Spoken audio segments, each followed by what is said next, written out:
Okay, so in this video, we're going to be checking out Samson on the Steam Deck. This game just came out and it's sort of a double A game.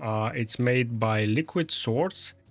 Huge thanks to them for providing a review key. And some of the devs from that studio actually come from Just Cause 3. And this game reached a lot of wish lists, and I've seen some trailers for it, some gameplay, and it looks fantastic. It's a small game, but it had good things going for it.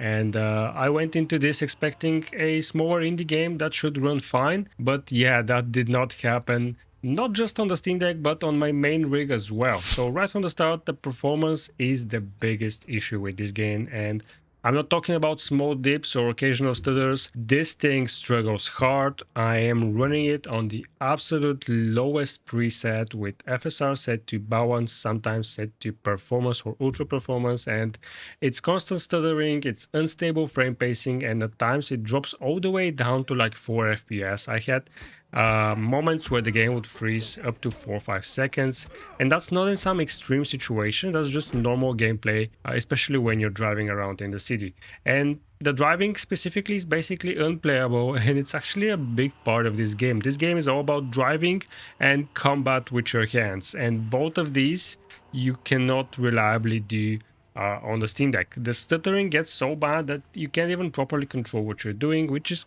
kind of a big problem when that's a core part of the game. Naturally, I tried everything to fix it. I dropped everything to the absolute lowest settings, as I said, and I tested both FSR and TSR. Yes, this game is an Unreal Engine 5 game, so it does come with TSR, and they're equally bad. There is no real difference in performance, and neither one makes the game feel stable. There's also built-in frame generation, which you'd think would help, but somehow it actually makes things worse. You get more visual artifacts, more inconsistency, and it just doesn't feel good at all. It's one of those cases where the tech is there, but it's just not implemented well enough to actually help. I even went a step further and forced FSR 4 just to see if I could at least improve the image quality while keeping performance somewhat usable. And yeah, visually it does look a bit better. FSR 4 really removes that FSR shimmer, but performance takes another hit. FSR 4 is a bit more performance heavy, so it's not really a solution. It just makes an already bad situation even worse.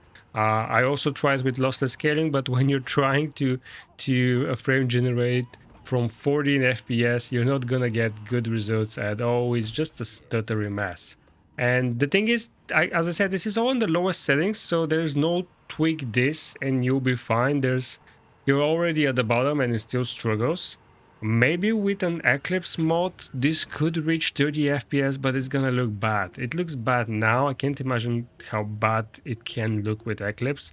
So yeah, battery life is also not great considering how bad it runs. You're looking at around 2.5 hours, which doesn't make sense when the game is barely holding itself together performance-wise.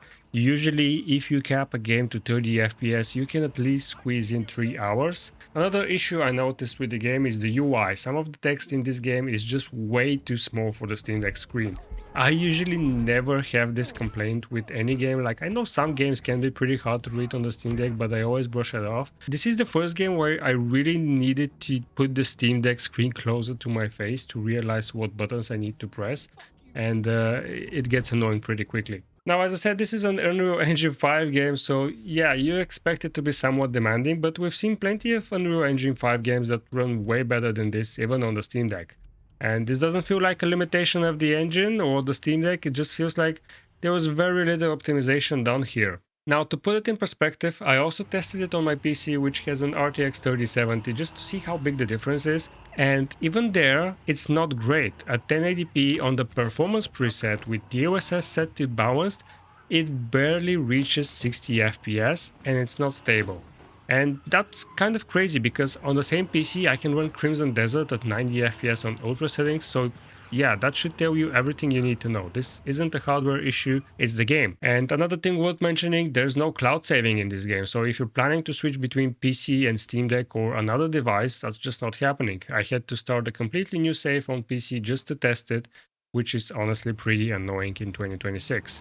Now, to be fair, this is a smaller game, and at $25, the price itself isn't unreasonable for the gameplay and for what you're getting, but performance matters. Not everybody has a beast PC that they can run the latest game, and right now this game is not in a state where I can recommend it, and not only on the Steam Deck, and honestly not even on PC, unless you're okay with dealing with these issues. I do think there's potential in this game. Like, the foundation of the game isn't the problem, the gameplay isn't the problem, but it really needs proper optimization, because right now it just feels unfinished. It kind of feels like a technical demo that you see some people play on an event or something, but it never actually realizes into a full game. But yeah, so at the moment, this is a skip for me. I would wait and see if they improve performance over time, because as it stands, it's just not worth the frustration. If you guys enjoyed this video, consider leaving a like, and if you disliked it, let me know in the comments how I can improve. Thanks for watching, and I'll see you in the next video.